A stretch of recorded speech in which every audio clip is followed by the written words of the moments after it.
தந்தி தொலைக்காட்சி நேயர்களுக்கு வணக்கம். நல்லதை சொல்வோம், நல்லதை செய்வோம், நல்லதே நடக்கும். ஒரு வாழ்க்கையில் நல்லது நடக்க வேண்டும் என்று சொன்னால் நல்லதை சொல்ல வேண்டும், நல்லதை செய்ய வேண்டும். அந்த அடிப்படையில் இன்றைக்கு 27/1/2015 செவ்வாய்க்கிழமை அசுவதி நட்சத்திரம் மதியம் 3:55 வரை, பிறகு பரணி நட்சத்திரம். இன்றைக்கு நான் உங்களுக்கு சொல்ல இருக்கிற நல்ல கருத்து, விஞ்ஞானத்திற்கு உட்பட்டது விஞ்ஞானம். இப்பொழுது விஞ்ஞானத்தில் எத்தனையோ வழிமுறைகளை கண்டறிந்திருக்கிறார்கள், உடல் ஆரோக்கியத்திற்கும் கண்டுபிடித்திருக்கிறார்கள். ஆனால் அவற்றையெல்லாம் விஞ்ஞானம் அன்றைக்கே வலியுறுத்தி விட்டது. பொதுவாக நம்முடைய மதத்தின் அடிப்படையிலே, இந்து தர்மத்தின் அடிப்படையிலே காலையிலே குளிக்க வேண்டும், அதிகாலையிலே குளிக்க வேண்டும் என்று சொல்கிறார்கள். அப்படி குளித்தவுடனே விபூதி அணிந்து கொள்ள வேண்டும் என்பார்கள். எதற்கு என்று சொன்னால், அதிகாலையிலே நாம் பச்சை தண்ணீரிலே குளித்தால் தலையிலே நீர் கோர்த்து கொள்ளும். அந்த நீரை வாங்குகின்ற ஆற்றல் இந்த விபூதி என்ற திருநீற்றுக்கு உண்டு. ஆகையினாலே தான் நீரை நாம் அணிந்து கொள்கின்றோம், திருநீர் அணிந்து கொள்ள வேண்டும். பிறகு முட்டையடித்தால் அதில் தலையிலே சந்தனம் பூசுவார்கள். ஏனென்றால் குளிர்ச்சி, சந்தனம் குளிர்ச்சியானது, அதனால் தான் சந்தன பொட்டு வைத்து கொள்ள வேண்டும். நடுவிலே குங்குமம் வைப்பார்கள். அப்படி குங்குமம் நெற்றியிலே வைத்து கொண்டால் எதிரிகளின் தொல்லையிலிருந்து நாம் தப்பிக்க இயலும். சரி, கோயிலுக்கு போகிறோம், சிவன் கோயிலுக்கு, அங்கே வில்வ தீர்த்தம் கொடுக்குறாங்க. பெருமாள் கோயிலுக்கு போகிறோம், துளசி தீர்த்தம் கொடுக்குறாங்க. எதுக்காகன்னு கேட்டால், சிவபெருமான் சுடுகாட்டிலே திரிப்பவர், வெப்பத்திலே இருப்பவர், அதனாலே வில்வம் குளிர்ச்சி என்று சொல்வார்கள். அதே போல் விஷ்ணு என்று எடுத்துக்கொண்டால் பார்க்கடலிலே பள்ளி கொண்டிருப்பவர், அவருக்கு சீதோஷணம் குளிர்ச்சியாக இருக்கும், வெப்பத்தை உண்டாக்குவதற்காக துளசியை கொடுக்கிறோம் என்பார்கள். ஆனால் நாம் தினந்தோறும் அந்த காலத்திற்கு ஆலயத்திற்கு சென்று வந்தார்கள் நம் முன்னோர்கள். இப்பொழுது பொருள் தேடுகின்ற சூழ்நிலையின் காரணமாக நாம் செல்ல முடிவதில்லை. எப்பொழுதாவது கோயிலுக்கு விசேஷ நாட்களிலே செல்கின்றோம். ஆலயம் தொழுவது சாலவும் நன்று என்றால் அவ்வை. கோயில் இல்லா ஊரில் குடியிருக்க வேண்டாம் என்றும் சொல்லி வைத்தார்கள். அப்படி கோயிலுக்கு மாலை நேரத்தில் சென்றால், சிவாலயத்திற்கு சென்று வில்வத்தீர்த்தத்தை நாம் குடிக்கின்ற பொழுது நம்மளுடைய உடலிலே வெப்பம் அதிகரிக்கும். விஷ்ணு ஆலயத்திற்கு சென்று துளசி தீர்த்தத்தை கொடுத்தால் நாம் பார்க்கடலிலே துயில்கிறது என்று புராணத்தில் சொன்னாலும் கூட, அந்த துளசி தீர்த்தத்தை நாம் குடிக்கின்ற பொழுது நமக்கு உள்ள சீதள நிலை மாறும், ஜலதோஷத்திலிருந்து நாம் விடுபட இயலும். வில்வத்தீர்த்தம் சாப்பிடுகின்ற பொழுது நம்முடைய உடல் குளிர்ச்சியாகும். அதே போல் பிரகாரம் என்று வைத்தார்கள். இப்பொழுது வாக்கிங் என்று செல்கிறார்கள். ஆனால் முன்னோர்கள் கோவில் கட்டி அதில் பிரகாரம் வர வேண்டும் என்றார்கள். அப்படி பிரகாரம் வருகின்ற பொழுது நம்முடைய கால்களுக்கெல்லாம் வலிமை ஏற்படும், கீழ்மூட்டெல்லாம் நல்ல பலம் பெறும். படிகள் வழியாக ஏறி மேலே மலைமேல் முருகனை வைத்தார்கள். மலைமேல் முருகப்பெருமானை வைத்து தலைமேல் கொண்டாடிய குலம் என்று சொல்வார்கள். அப்படி படிப்படியாக நாம் ஏறுகின்ற பொழுது நாம் படிப்படியாக முன்னேற வேண்டும் என்ற எண்ணமும் இருக்கும்.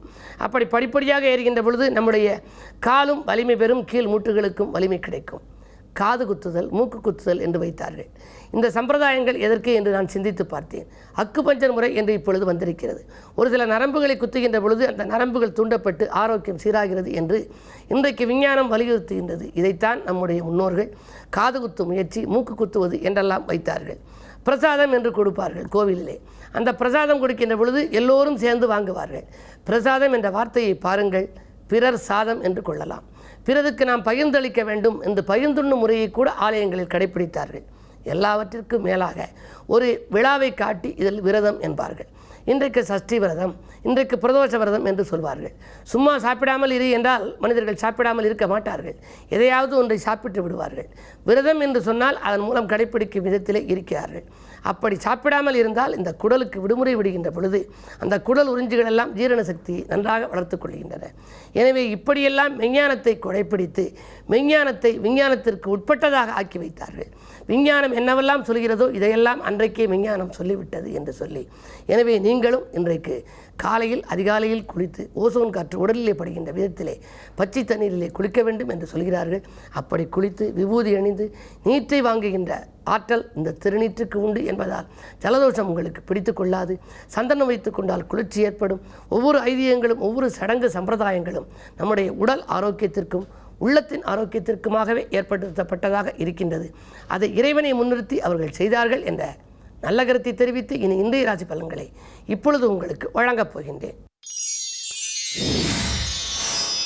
மேசராசி நேயர்களே, உங்களுக்கெல்லாம் பயணத்தால் பலன் கிடைக்கும் நாள். பாகப்பிரிவினர்கள் சுமூகமாக முடியும். அலைச்சல் அதிகரிக்கலாம், ஆதாயம் கொஞ்சம் குறைவாகவே கிடைக்கும். ஜென்மத்திலே சந்திரன் உலா வருவதால் எதையும் ஒரு முறைக்கு பல முறை சிந்தித்து செய்வது நல்லது. ரிஷபராசி நேயர்களே, விடிகாலையிலேயே விரயங்கள் ஏற்படும் நாள். வீட்டு தேவைகளை ஒரு வழியாக சமாளிப்பீர்கள். கூட்டு முயற்சிகளில் உங்களுக்கு லாபம் கிடைக்கும். ஆரோக்கியத்தில் கொஞ்சம் அக்கறை காட்டுங்கள். வைத்திய செலவுகள் உண்டு. புதிய ஒப்பந்தங்களை ஏற்றுக்கொள்ளும் பொழுது யோசிப்பது நல்லது. மிதுனராசி நேயர்களே, உங்களுக்கெல்லாம் அதிகார வர்க்கத்தினரை அனுசரித்து செல்ல வேண்டிய நாள். அருகில் இருப்பவர்களால் ஒரு சில விரயங்கள் ஏற்படலாம். பயணத்தால் பலனுண்டு. பாதியில் இந்த பணி மீதியும் தொடரும். கடகராசி நேயர்களே, வக்ரவியாளனின் ஆதிக்கம் இருக்கிறது. அஞ்சல் வழியில் அனுகூல தகவல் வந்து சேரும். ஆதாயமில்லாத அலைச்சல் உண்டு. இடமாற்ற சிந்தனைகள் மேலோங்கும். வாங்கிய கடனை திருப்பி கொடுக்கவில்லையே என்ற கவலையும் ஒரு சிலருக்கு உருவாகலாம். மாலை நேரத்தில் மகிழ்ச்சி பயணம் உண்டு. சிம்மராசி நேயர்களே, உங்களுக்கெல்லாம் விலையுயர்ந்த பொருட்களை வாங்கி மகிழும் நாள். வீட்டு தேவைகள் உடனுக்குடன் பூர்த்தியாகும். கூட்டு முயற்சிகளில் லாபம் கிடைக்கும். ஆரோக்கியத்தில் கொஞ்சம் அக்கறை காட்டுங்கள். அஞ்சல் வழியில் அனுகூல தகவல் வந்து சேரலாம். பிள்ளைகளால் உங்களுக்கு பெருமைப்படத்தக்க தகவல் ஒன்று இன்றைக்கு கிடைக்கும். கன்னிராசி நேயர்களே, உங்களுக்கெல்லாம் சந்திராஷ்டமம். எதிரிகளின் தொல்லை அதிகரிக்கும் நாள். எதை செய்தாலும் ஒரு முறைக்கு பல முறை யோசித்து செய்வது நல்லது. எதிர்பாராத விரயங்கள் உண்டு. வரவை காட்டிலும் 2 மடங்கு செலவாகலாம்.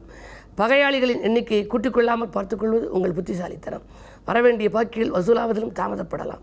இடமாற்றம் செய்யலாமா, வீடு மாற்றம் செய்யலாமா என்ற சிந்தனை மேலோங்கும். என்ன இருந்தாலும் எந்த முடிவையும் ஒரு சில நாட்கள் கழித்து எடுப்பதே நல்லது.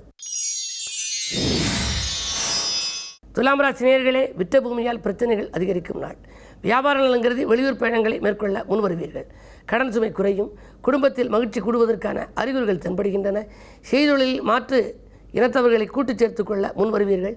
பழைய பங்குதாரர்களால் பிரச்சனை ஏற்படுகிறது என்ற கவலை ஓயும். ஆரோக்கியத்தில் கொஞ்சம் அக்கறை காட்டுங்கள். விருச்சிக ராசி நேயர்களே, புதிய ஒப்பந்தங்களில் கையெழுத்திட்டு மகிழும் நாள். பொருளாதார நிலை சிறப்பாகவே இருக்கிறது.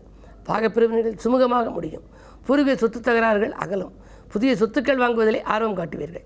உத்தியோகத்தில் இருப்பவர்கள் உத்தியோக உயர்வு, ஊதிய உயர்வு போன்றவைகள் எதிர்பார்த்தபடி அமைந்தது கண்டு ஆச்சரியப்படுவார்கள். மாலை நேரத்தில் விலையுயர்ந்த பொருட்களை வாங்குவதில் ஆர்வம் காட்டுவீர்கள்.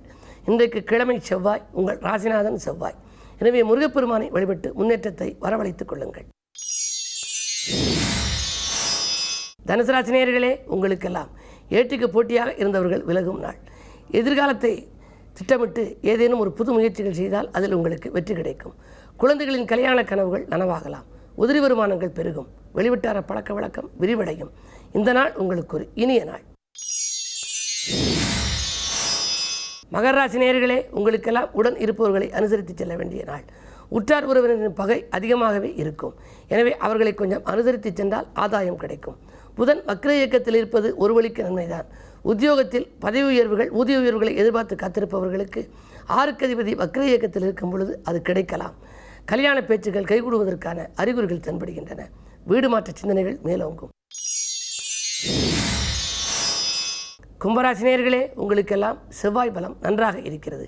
எனவே அருகில் இருப்பவர்களால் ஆதாயம் கிடைக்கும். நண்பர்கள் நல்ல தகவல்களை கொண்டு வந்து சேர்க்கப் போகின்றார்கள். வீடு மாற்ற சிந்தனைகள் மேலோங்கும். எதிர்பாராத விதத்தில் தனவரவு உண்டு. செய்தொழிலில் லாபம் கிடைக்கும். போராட்டமான வாழ்க்கை மாறி இனி பூந்தோட்டமான வாழ்க்கை உங்களுக்கு அமையப் போகின்றது.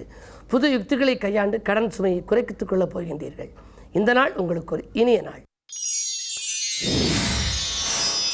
மீனராசி நேயர்களே, பயணத்தால் பலன் கிடைக்கும் நாள். பக்கத்தில் இருப்பவர்களால் ஏற்பட்ட சிக்கல்கள் அகலும். பாதியில் இந்த கட்டிடப்பணி மீதியும் தொடரப் போகின்றது. எதிரிகளின் பலம் குறையும் என்று இதை செய்வோமா அதை செய்வோமா என்று சிந்திப்பீர்கள். ஜென்மத்திலே கேது இருப்பதால் ஆன்மீக நாட்டம் அதிகரிக்கும். அரசியல்வாதிகள் உங்களுக்கு அனுகூலமான தகவல்களை கொண்டு வந்து சேர்ப்பார்கள். குடும்பச் சுமை கூடுதலாக இருந்தாலும் அதை சமாளிக்கும் ஆற்றல் உங்களுக்கு உண்டு. மேலும் விவரங்கள் அறிய தினத்தந்தி படியுங்கள்.